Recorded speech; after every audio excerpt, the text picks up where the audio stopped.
अरे ओम नमस्कार सबको जय हिंद। Welcome back with Awadhesh Bhardwaj at daily crime national news Facebook page में एक बार फिर से आपका स्वागत है। आज मैं एक बार फिर से तकरीबन 1.5 वर्षों बाद अल्ट्राटेक कंपनी के खिलाफ जो यहाँ के स्थानीय युवा बुजुर्ग उनके खिलाफ अपनी आवाज़ बुलंद करना चाहते हैं, एक बार फिर से मैं जबलपुर से आपके समक्ष हाजिर हुआ हूँ। अच्छा, आपको विदित है कि कोई भी कंपनी किसी भी देश में इसलिए इन्वेस्ट करती है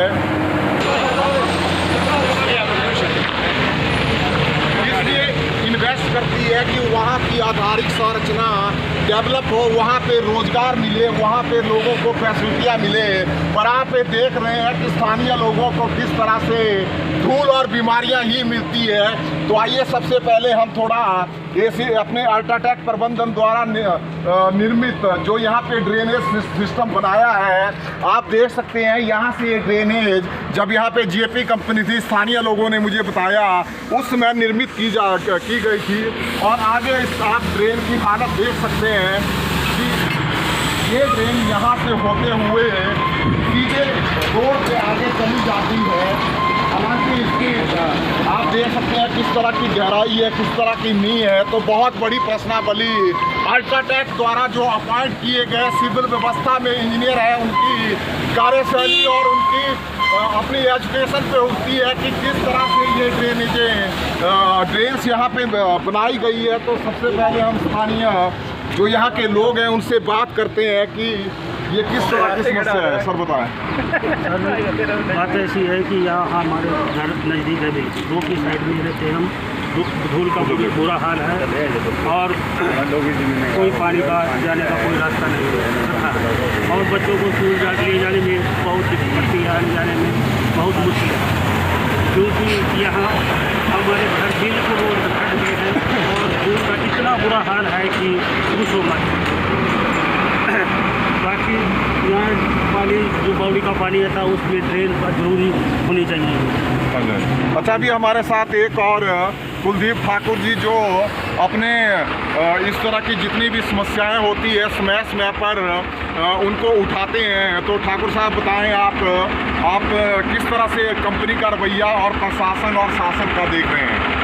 मैं आप लोगों को ये बता देना चाहता हूँ कि ये जो अल्ट्राटेक यहाँ पे कंपनी की जो यहाँ पर स्थापना हुई है, ड्रेनेज के लिए इसको जो है 12 वर्ष हो गए यहाँ स्थापित। पहले 5-6 वर्षों तक तो जेपी यहाँ काम करती रही, 5 साल अब अल्ट्राटेक को भी यहाँ आए हुए। जब से अल्ट्राटेक यहाँ पे आई थी तो लोगों ने सोचा था कि चलो एक समृद्ध जो ब्रांड है, एक बड़ा नाम जो एक ब्रांड है अल्ट्राटेक, वो यहाँ आया है तो यहाँ के लोगों को जो है वो अच्छी सुविधा उपलब्ध करवाएगा। लेकिन जब से आए तब से हालात और बिगड़ गए हैं। ये तो ना तो ये प्रशासन की सुनने को तैयार है, ना किसी सरकार की ये सुनते हैं और ये इन्होंने अपनी मनमर्जी यहाँ पे चला के रखी है। जाम की देखो वो समस्या, सड़कों का हाल देखो वो समस्या, कोई सुविधा यहाँ के लोगों को नहीं ये दे पा रहे हैं। और पता नहीं यहाँ के चुने हुए प्रतिनिधि और जो नेता यहाँ के, चाहे वो विपक्ष में है चाहे वो सरकार में इसमें पता नहीं इन लोगों को क्यों उन्होंने ऐसे ही छोड़ दिया है खुला और कंपनी को कभी वो कुछ बोलते नहीं। क्या उनका फर्ज नहीं बनता कि वो कंपनी को पूछे कि इन लोगों को इनकी जो सुविधाएं उनको दिया जाए। लेकिन हमने नहीं देखा कि किसी भी नेता ने यहाँ इन जो आम यहाँ की पब्लिक है उसके लिए जो बोला है।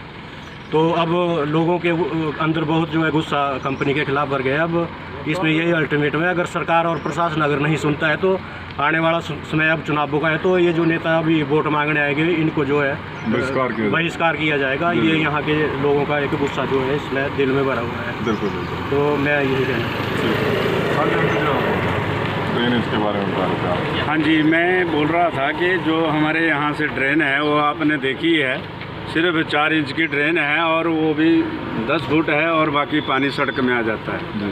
तो इससे जो है लोगों को आना जाना सुविधा और पोल्यूशन जो है, जब गाड़ियाँ जाती है इतनी धूल उड़ती है।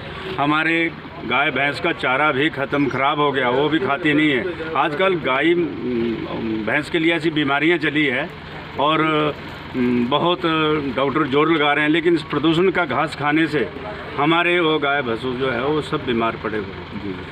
कंपनी की तरफ से हमें ना शिक्षा, ना स्वास्थ्य और ना ही कोई नौकरी, वो तो नहीं। हमारी जो ज़मीनें थी उसमें हमारी ये कूल आई यहाँ से तो ये स्कूल को ठेकेदारों के जो मिले होते हैं कंपनी के साथ, उन्होंने ऊपर उठा दिया।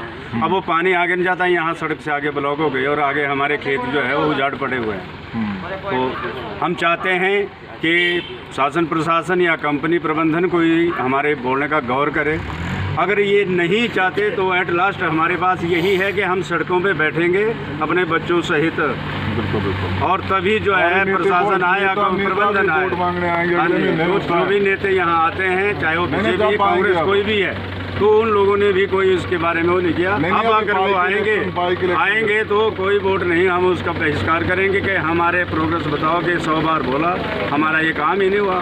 हमारी बुजुर्गी जो कूलें थी और ये हमारे बुजुर्गी खेत थे वो सारे उजाड़ पड़े हुए, तो ना कोई सुनता ना कोई करता। कंपनी प्रबंधन बोलता है कभी हो जाए जी, काम धक्का है जी, काम लगते लगते हमारे तो फट होने यहाँ बच्चे गिर रहे हैं, कोई आना जाना व्यस्त हुआ है। तो हम चाहते हैं कि ये ठीक से इसका सब कुछ करे और हमें अब जैसी मैं तो ये कहना चाहूँगा कि यहाँ के स्थानीय लोगों को किस बात की सज़ा मिल रही है, क्योंकि ज़मीन हमारी गई और प्रदूषण हम झेल रहे हैं। हमारे सारे जितने भी सोर्स है पानी के, वो आपने भी दिखाया कि जो ड्रेन है ये ब्लॉक हो गई और ये पीने का पानी यहाँ के बावड़ी है और ये सारा गंदा पानी का उसका जो असर जो हमारे जल स्रोत जो उसमें पड़ रहा है। और ये जो ड्रेन है हमारी ये बंद हो गई है और सैकड़ों बीघा ज़मीन इसके आगे आती है जो सिंचाई से वंचित हो रही है। तो मैं प्रशासन से भी कहना चाहता हूँ और कंपनी से भी कहना चाहता हूँ कि कम से कम आप लोग यार किस बात की सज़ा हम लोगों को दे रहे हैं। हमने अपनी ज़मीनें दी, हमने अपने संसाधन आपको दिए, क्या ये हमारी सुविधाएँ मिलनी नहीं चाहिए? रोजगार की बात छोड़ो, हमें रोजगार भी मिलने चाहिए और दूसरी हमारी जो बुनियादी समस्या है उनका भी समाधान होना चाहिए, लेकिन कुछ नहीं हो रहा है। ये मुझे समझ नहीं आता कि ये सरकार की भी नलायकी है इसमें, तो मैं तो सीधा सीधा कहूँगा। और जैसे भाई साहब ने कहा, ये सारे लोग कह रहे हैं कि अब चुनावी बेला है, इलेक्शन आ रहे हैं, तो अब इलेक्शन में भी जो आएगा तो उससे पूछा जाएगा जो विपक्ष के। आज तो यहाँ ऐसा है कि जो सत्ता के अंदर है वो एक वाइस चेयरमैन बना हुआ है और विपक्ष के अंदर वो विधायक है, तो उनकी भी तो नैतिक जिम्मेदारी बनती है। उनसे पूछा जाएगा कि आपने इस फैक्ट्री से इन लोगों की समस्याओं के लिए आज तक क्या किया। तो मैं तो बड़े खेद के साथ कहता हूँ कि ये छोटी छोटी समस्याएं जो लोगों की हैं, तो इनके ऊपर तो ध्यान होना चाहिए, क्योंकि हमें यहाँ की स्थानीय लोगों को फूल और मिट्टी के अलावा कुछ नहीं मिल रहा है, जिससे अनेकों प्रकार की बीमारियाँ, अनेकों हमारा जो वातावरण दूषित हो गया है, हमारे जितने भी संसाधन जल स्रोत है हमारे वो खराब हो गए, हमारी घासड़ियाँ खराब हो गई, उसमें हम घास नहीं काट सकते, घरों में 2-2, 3-3 इंच की धूल जमी हुई है। तो आप देख सकते